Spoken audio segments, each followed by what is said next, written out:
Is that data right? Western media is telling most of the women are suffering in mass deportation.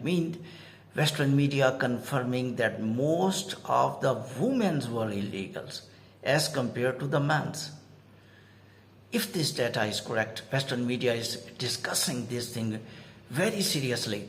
For me also, it's alarming how women's illegals are more in USA and in other countries than men's.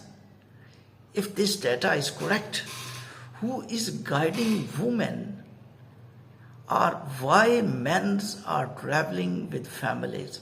We saw families moving to USA border in the media, in social media. We see families, but we were expecting there are some families. But this data is telling women's numbers are superior than men's as illegal.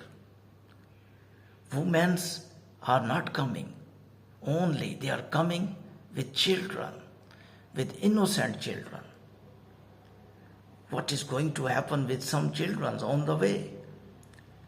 Who is guiding women to go to other countries as an illegals from developing country? Are women under pressure from male husband? They are putting pressure on the women, you will also go. I recorded one clip some days back in which I got information some families, especially from Asia, went to USA to deliver baby. That's why America and Donald Trump is immensely serious regarding birthright citizenship. And they are not talking that child must not get citizenship. They are just talking that might be some people are using this law adversely. And this is the report. Many thousand Indians, many thousands Asian tried to go to USA as illegal, and they tried to deliver the baby.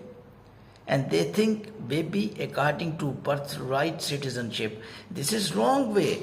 It means this law is forcing women to move out of homes without paper, without visa. And might be some women are dying on the way, and there are very genuine reports that all people do not reach their targets. A lot of people got trouble in their ways. Most of them are arrested. Families are spoiling due to these bad laws. Illegals are illegals. Please don't move to any country as illegal. Thank you very much.